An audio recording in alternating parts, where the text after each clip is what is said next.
सत्संग और सेवा दोनों का अटूट संबंध है। जीवन में सत्संग हो और सेवा न हो, यह कैसे हो सकता है? इसके अलावे अगर सेवा हो और साथ ही साथ सत्संग मिल जाए, वही सत्संग रूपी बगिया का सबसे सुंदर फूल कहलाता है। आज मैं आप लोगों के सामने एक ऐसे ही सत्संगी सेवक, जिसे परम पूज्य गुरु महाराज साहब का प्रथम फूल माना जाता है, उसकी कहानी मैं आप लोगों को सुनाऊंगा।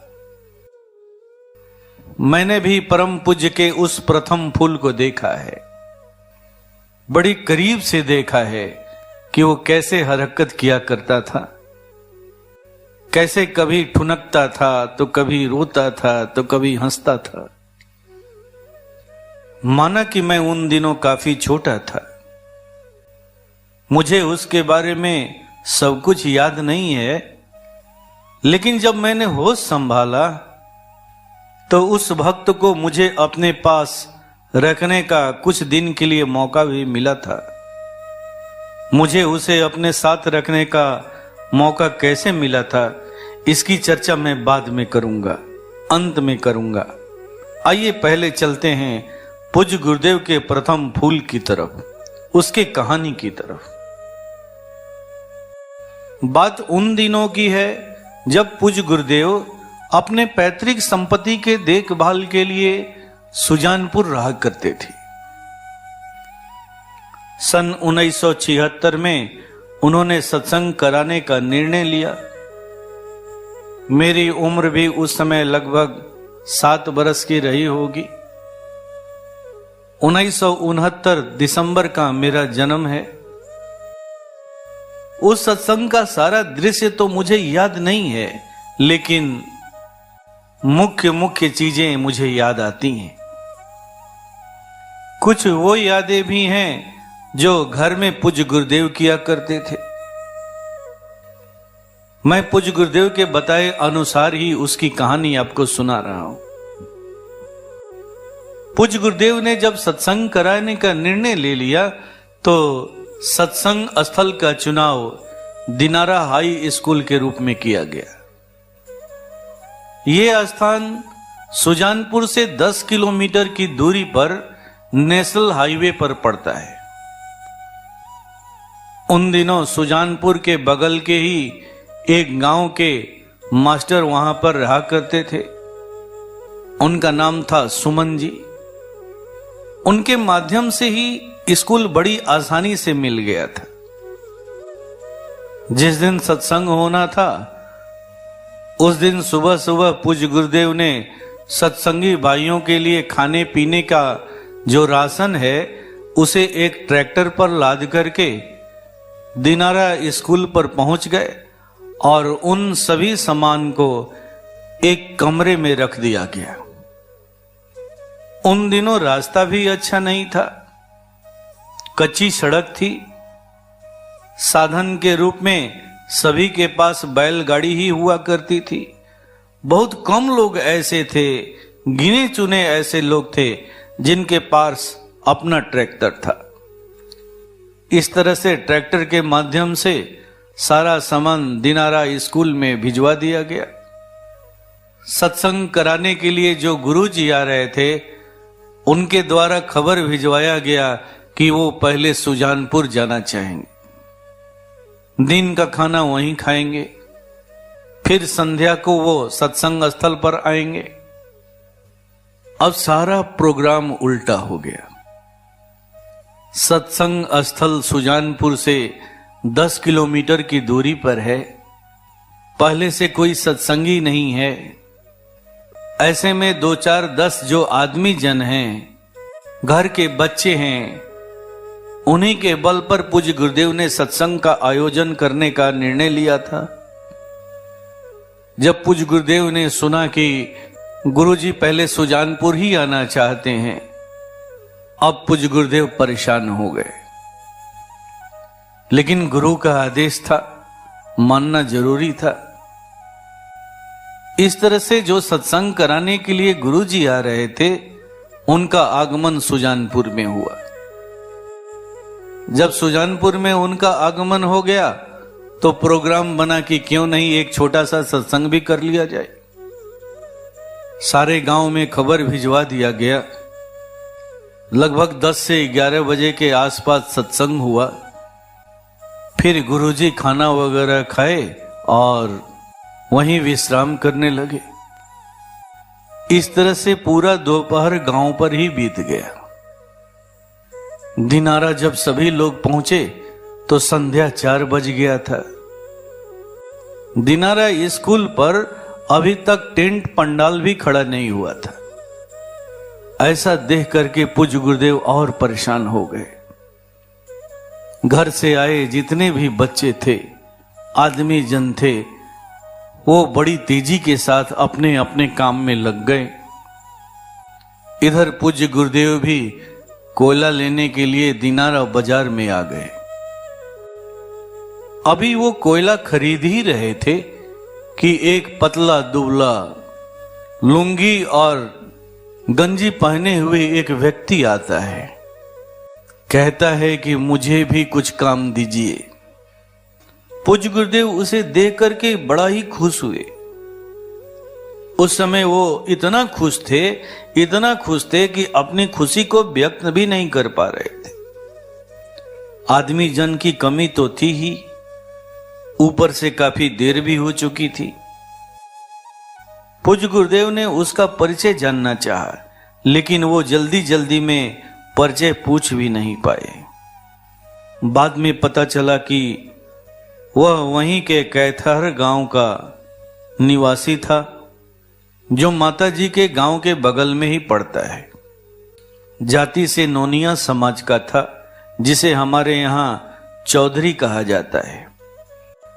ये लोग ज्यादातर मिट्टी काटने का काम किया करते हैं। उसका नाम अनिरुद्ध था। पूज्य गुरुदेव ने अनिरुद्ध से कहा कि ऐसा करो, पहले तुम स्कूल में चले जाओ। वहां पर खाना बनाने के लिए तुम्हें एक मिस्त्री मिलेगा, उससे तुम संपर्क कर लेना। वो जहां लगा देगा तुम लग जाना, उसकी सहायता करना। मैं भी थोड़ी देर में कोयला लेकर के आता हूं। इस तरह से अनिरुद्ध जल्दी से स्कूल में चला गया और मिस्त्री के कहे अनुसार अपनी सेवा देने लगा। इधर पीछे से पूज्य गुरुदेव भी कोयला लेकर के जैसे तैसे स्कूल में पहुंचे। जैसे ही भोजनालय के भोजन बनाने वाले कारीगर से उन्हें भेंट हुई तो उस कारीगर ने कहा, साहब आपको ये आदमी कहां से मिल गया? यह आदमी नहीं है, भूत है, भूत। चुटकियों में ही सारा काम समाप्त कर देता है। अगर ऐसा आदमी एक और मिल जाता तो पूरा भंडारा बड़ी आसानी से संभाला जा सकता है, किसी दूसरे की जरूरत नहीं पड़ेगी। पूज्य गुरुदेव उस मिस्त्री की बात सुनकर के मन ही मन बहुत ही खुश हो रहे थे। पूज्य गुरुदेव उसके बारे में बताते हैं कि जब संध्या को सत्संग की प्रथम सीटिंग चल रही थी तो वो अचानक भोजनालय से गायब हो गया। खोजा जाने लगा कि कहां है। पूज्य गुरुदेव खोजते खोजते पंडाल में पहुंच गए। देखते हैं कि वो पंडाल के पीछे खड़ा होकर के सत्संग सुन रहा है। पूज्य गुरुदेव उसे पुनः लेकर के भोजनालय में आए और कहने लगे कि नहीं, तुम यहीं पर रहो, यहां से कहीं मत जाओ, मत हटो, तुम्हारी बहुत जरूरत है। जब सत्संग समाप्त हो जाएगा तो तुम्हें मैं गुरुजी से मिला दूंगा। अब पूज्य गुरुदेव उसके लिए मन ही मन प्रार्थना करने लगे, हे प्रभु, इस सत्संग को कराने से जो भी पुण्य प्राप्त होगा, सारा का सारा पुण्य प्रभु इसके ही झोली में डाल देना। ऐसी प्रार्थना करके पूज्य गुरुदेव वहां से चले गए। अन्य व्यवस्था की देखरेख में चले गए। पूज्य गुरुदेव बताते हैं कि उस सत्संग कार्यक्रम की व्यवस्था करने में, सत्संग का चिंतन करने से उनकी भी अवस्था अजीब सी हो चुकी थी। अब वो जहां भी खड़े होते लगता कि ऊपर उठ जाएंगे। पूरा शरीर हवा की तरह हल्का हो चुका था।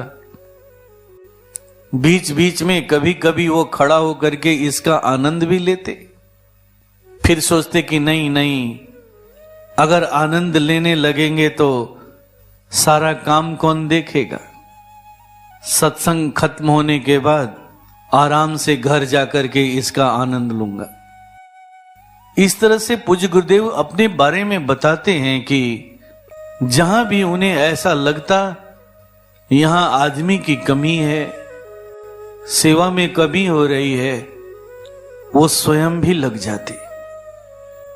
फिर परम पूज्य गुरुदेव आगे बताते हुए कहते हैं कि जैसे ही तीसरी सिटिंग समाप्त हुई, सारे लोग जब खाना वगैरह खा लिए तो रात्रि में वो स्टोर रूम में बैठ करके सारा सामान मिला रहे थे। चूंकि सुबह में जल्दी से जल्दी स्कूल को खाली भी करना था, इसलिए वो जल्दी से जल्दी सारा सामान मिला लेना चाहते थे। तभी उनके पास अनिरुद्ध पहुंचा। अनिरुद्ध थरथर थरथर कांप रहा था। जैसे ही पूज्य गुरुदेव ने उसे देखा, उन्हें याद आ गया, अरे मैंने तो इसे वादा किया था गुरुजी से मिलाने का। जैसे ही ये बात गुरुदेव को याद आई, उन्होंने कहा कि चलो चलो, अभी गुरुजी सोए नहीं होंगे, चलो मैं तुम्हें मिला देता हूं। अनिरुद्ध ने कहा कि मैं मिल ले आऊं उनसे। गुरुजी ने पूछा कहां मिले, कब मिले? अनिरुद्ध ने कहा कि वो आए थे मेरे पास, वो भोजनालय में आए थे। अब अनिरुद्ध सारी कहानी बताने लगा। अनिरुद्ध कहने लगा कि जब वह भोजनालय का सारा बर्तन वगैरह मांज धो करके सारा काम समाप्त कर लिया, फिर जब वह पेट्रोमैक्स का लाइट बुझाने के लिए जैसे ही पेट्रोमैक्स के पास पहुंचा, देखता है कि वहां पर गुरुजी प्रकट हो जाते हैं। बड़ी विशाल काया है उनकी। उनके उस विशाल शरीर में कहीं रामायण का पाठ हो रहा है, कहीं गीता का पाठ हो रहा है, कहीं यज्ञ हो रहा है, कहीं हवन हो रहा है, कहीं भजन कीर्तन हो रहा है। जैसे ही गुरुजी को उसने उस रूप में देखा, वो डरने लगा। तभी गुरुजी ने कहा कि डरो मत, आज के बाद तुम्हारे सारे दुख दर्द समाप्त हो जाएंगे। पूज्य गुरुदेव कहते हैं कि अभी मैं आगे की और बात सुनना ही चाहता था कि वो अनिरुद्ध दौड़ करके मुझे पकड़ लिया और लिपट करके रोने लगा। गुरुदेव कहते हैं कि जैसे ही वो मुझसे लिपटा, मेरी भी वही दशा हो गई जो उसकी दशा थी। वो जो दृश्य देख रहा था, वही दृश्य मैं भी देख रहा था। दोनों भाव विभोर थे, दोनों के आंखों से अश्रुपात हो रहे थे। पूज्य गुरुदेव की भी दशा वही हो चुकी थी जो उसकी दशा थी।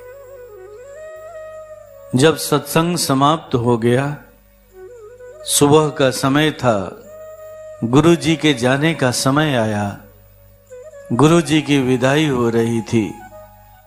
अनिरुद्ध बड़े दूर से खड़ा होकर के देख रहा था। गुरुदेव बताते हैं कि गुरु की लीला भी अद्भुत होती है। गुरुजी गाड़ी पर बैठ करके अनिरुद्ध को देख रहे हैं और पूछ रहे हैं कि वो कौन है। रात्रि को उसे अपना विराट दर्शन देते हैं, उसकी दिव्य दृष्टि खुल जाती है और सुबह पूछ रहे हैं कि वो कौन है। कैसी लीला है गुरु की। जब सत्संग समाप्त हो गया, सभी लोग अपने अपने जगह पर लौट गए, तब अब अनिरुद्ध भी जिद करने लगा, वह भी सुजानपुर जाएगा। इस तरह से गुरुदेव उसे सुजानपुर में लेकर के आ गए। सुजानपुर में जब भी संध्या पूजन होता, सारे परिवार के लोग एक साथ बैठते, भजन होता, ध्यान होता, प्रसाद चढ़ाया जाता। ये तो पहले से ही नियम बना हुआ था। अब एक नया सदस्य भी बढ़ गया, अनिरुद्ध। सभी लोग ध्यान के समय में आंखें बंद कर लिया करते थे, लेकिन वह अपनी आंखों को खोल करके बैठता था, आंखें खोल करके ध्यान करता था। जब पूज्य गुरुदेव ने उससे पूछा, तुम ध्यान के समय अपनी आंखें बंद क्यों नहीं करते हो? तो अनिरुद्ध ने बताया, मालिक कहता है ध्यान में आंखें वो लोग बंद करते हैं जो मुझे देखे नहीं है। तुम तो मुझे देखा है, फिर किसको देखने के लिए अपनी आंखें बंद करेगा? इस तरह से वो ध्यान में भी हमेशा अपनी आंखें खुली रखता था। जब अनिरुद्ध अपने गांव गया तो अपने परिवार वालों से कटा कटा रहने लगा। घर वाले उसे कटा कटा देख करके पूज्य गुरुदेव से नाराज हो रहने लगे। अब ये चर्चा का विषय बन गया कि सुजानपुर वाले बाबू साहब इसे सत्संग में ले जा करके इसके ऊपर कुछ जादू टोना करा दिए हैं। इसी के वजह से इसकी हालत पागलों की सी हो गई है। जबकि वो पागल नहीं था, जज्बा में रहा करता था, हमेशा अपने प्रभु के जज्बा में डूबा रहता था। बहुत दिनों के बाद एक बार पूज्य गुरुदेव को उससे मिलने की इच्छा हुई। दरअसल उस समय पूज्य गुरुदेव नौकरी में आ चुके थे। उन दिनों वो हजारीबाग में रहने लगे थे। संजोगवश किसी काम से वो गांव आए हुए थे। उनके अंदर में इच्छा हुई कि अनिरुद्ध से मिला जाए, देखिए आजकल वो क्या कर रहा है, उसकी क्या हालत है। पूज्य गुरुदेव मोटरसाइकिल लिए और उसके गांव पहुंच गए। उसके घर वाले पूज्य गुरुदेव को देखे नहीं थे, इसलिए कोई पहचान नहीं पाया कि यही सुजानपुर वाले बाबू साहब हैं। पूज्य गुरुदेव ने भी अपना परिचय गलत दिया। उन्होंने कहा कि मैं दिनारा थाना से आया हूं। इस घर का जो छोटा लड़का है अनिरुद्ध, उसके खिलाफ थाना में एक मामला आया है, इसीलिए मैं मिलने के लिए आया हूं। अब ऐसा सुनकर के उसके घर वाले थोड़ा सा घबराने लगे। दरअसल उस समय वो घर पर था नहीं, कहीं इधर उधर गया हुआ था। जब इस बात की जानकारी हो गई कि वो घर पर नहीं है, तो पूज्य गुरुदेव ने उसके पिता से कहा, ऐसा करो जैसे ही वो आता है उसे सुजानपुर भेज देना। मैं थाना के काम से सुजानपुर जा रहा हूं, वहां कुछ देर तक ठहरूंगा।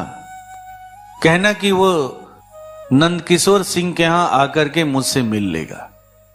मुझे उनके घर में भी कुछ तहकीकात करनी है, इसीलिए मैं उनके यहां जा रहा हूं। जैसे ही वो आता है उसे मेरे पास भेज देना। इस तरह से पूज्य गुरुदेव जैसे ही गांव आए, अभी दरवाजे पर मोटरसाइकिल खड़ा ही किए होंगे कि देखते हैं कि पीछे से अनिरुद्ध हाजिर है। उसे देख करके पूज्य गुरुदेव चौंक पड़े। अरे अभी तुम यहां कैसे आ गए? क्या तुम्हारे पिता ने तुम्हें भेजा है? अनिरुद्ध ने कहा कि नहीं, मालिक ने कहा कि सुजानपुर वाला बाबू साहेब आया हुआ है, तुम्हें ढूंढ रहा है, जाओ उससे मिल लो। मैं बाहर ही बाहर यहां चला आया, मैं तो अपने गांव गया ही नहीं। अब उसकी बात सुनकर के पूज्य गुरुदेव हैरान थे। एक बार पूज्य गुरुदेव के अंदर में इच्छा हुई कि इसे कहीं बाहर सत्संग में लेकर के चला जाए। सत्संग की क्रिया तो ये सीखा नहीं है, सत्संग में जाएगा तो सत्संग की क्रिया सीख लेगा। हो सकता है सत्संग की क्रिया करे तो इसकी अवस्था और सुदृढ़ हो जाए, और अच्छी हो जाए, सुंदर हो जाए। इस तरह से वहीं पर बगल में राजपुर में सत्संग होना निश्चित हुआ था। पूज्य गुरुदेव उसे लेकर के राजपुर सत्संग में पहुंच गए। सुबह सुबह आदत थी पुष्प लेकर के गुरुजनों को चढ़ाने की। पूज्य गुरुदेव बताते हैं कि वहीं से बगल में उन्होंने कुछ फूल खरीदा और उसमें से ही कुछ फूल अनिरुद्ध को भी दे दिया। अब दोनों लाइन में लग गए गुरुजन को फूल चढ़ाने के लिए। लाइन के बीच में ही गुरुदेव के मन में एक विचार आया कि क्यों नहीं इस पुष्प के साथ कुछ पैसे भी चढ़ाए जाएं। इस तरह से उन्होंने एक 10 रुपए का नोट निकाला और अपने फूल के ऊपर रख लिया। अनिरुद्ध के पास किसी प्रकार का कोई पैसा नहीं था। पूज्य गुरुदेव उसे अपने भाड़े से ही लेकर के आए थे। पूज्य गुरुदेव कहते हैं कि जैसे ही मैं गुरुजन के पास पहुंचा, पैसा और फूल अर्पित किया, तो देखता हूं कि पीछे जो अनिरुद्ध खड़ा है उसके हथेली में भी फूल के साथ एक 10 रुपए का नोट है। पूज्य गुरुदेव देख करके फिर चौंक जाते। अनिरुद्ध गुरुजन को जैसे ही पैसा और पुष्प अर्पित करता है, चाहता है कि जोर से अखबार में उन्हें पकड़ लें, लेकिन जो गुरुजन थे वो पीछे हट जाते हैं। वहां सारे खड़े लोग अनिरुद्ध को पकड़ लेते हैं, किनारे हटा देते हैं। कोई कहता है कि अरे ये जज्बा है, नया नया में ये जज्बा होता है, 2-4 दिन रहेगा और शांत हो जाएगा। लेकिन वो लोग क्या जाने पूज्य गुरुदेव के उस प्रथम फूल के साथ क्या हो रहा था। फिर परम पूज्य गुरुदेव अक्सर उसके बारे में बताते थे कि वह जब भी अकेला बैठता था, कभी ठुनकता था, कभी हल्का हल्का रोता भी था और फिर अचानक हंसने लगता था। एक बार उन्होंने पूछा कि तुम ऐसा क्यों करते हो? अनिरुद्ध ने बताया, मुझे अपनी खुली आंखों से एक अद्भुत दृश्य दिखाई पड़ता है। वो दृश्य हमेशा मेरे सामने रहता है। राड़ी की भुआ की तरह एक श्वेत प्रकाश मुझे दिखाई पड़ता है।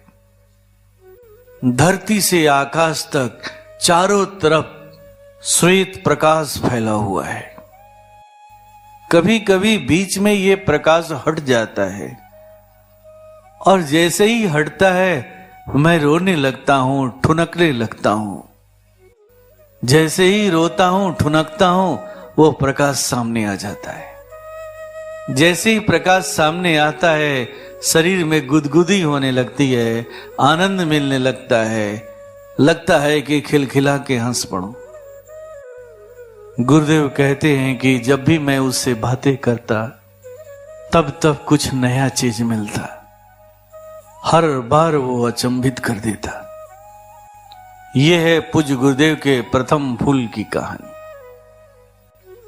पूज्य गुरुदेव कहते हैं कि बाद में उसके परिवार की सारी गरीबी समाप्त हो गई। जवार में बड़ा उसका नाम हो गया।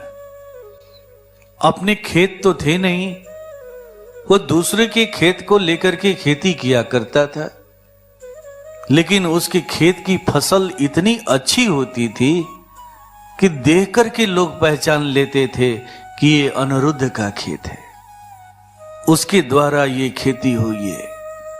इस तरह से सचमुच उसके घर की दशा बदल चुकी थी। उसके सारे परिवार के दुख दर्द समाप्त हो चुके थे। एक सत्संगी की वजह से पूरा परिवार सुख उठा रहा था। यह है पूज्य गुरुदेव के प्रथम फूल की कहानी। अगर उसके जीवन पर आप गौर करेंगे तो यहां 2 चीजें मिलती हैं। उसके जीवन में जो कुछ भी उपलब्धि हुई, उसके पीछे उसकी सेवा थी, तन और मन से की गई सेवा। और दूसरा एक और चीज था, पूज्य गुरुदेव द्वारा उसके लिए की गई प्रार्थना। जब वो प्रथम सिटिंग में भोजनालय का काम छोड़ करके सत्संग में पंडाल में पहुंच गया, तब जब पूज्य गुरुदेव वहां से लेकर के उसे वापस आए तो पूज्य गुरुदेव ने उसके लिए एक प्रार्थना किया था, हे प्रभु, इस सत्संग से मिलने वाला जितना भी पुण्य होगा, सारा का सारा पुण्य प्रभु इसके झोली में ही डाल देना। और सचमुच हुआ भी वैसा ही। जब कोई समर्थ पुरुष, कोई महान भक्त ऐसी प्रार्थना कर दे, तो फिर वो परमात्मा कैसे उसके प्रार्थना को अस्वीकार कर सकता है। कहते हैं ना कि प्रबल प्रेम के पाले पड़कर प्रभु को नियम बदलते देखा, अपना मान टले डल जाए पर भक्त का मान न टलते देखा।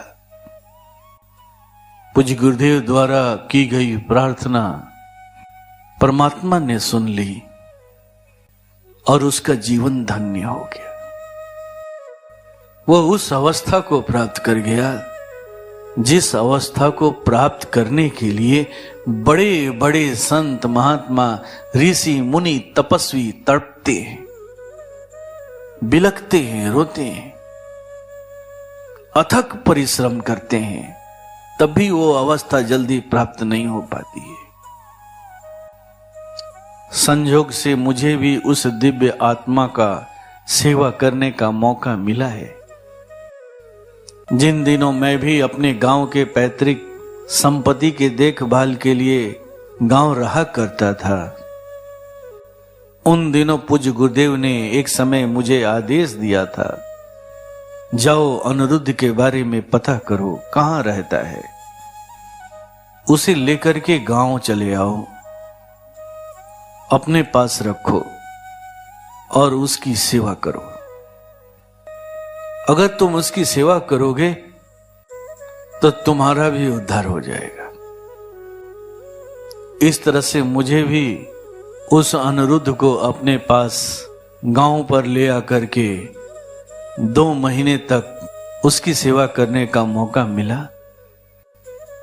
जैसे ही मैं उसके यहां गया, अपना परिचय दिया, वो सहस्र तैयार हो गए और मेरे साथ ही गांव चले आए।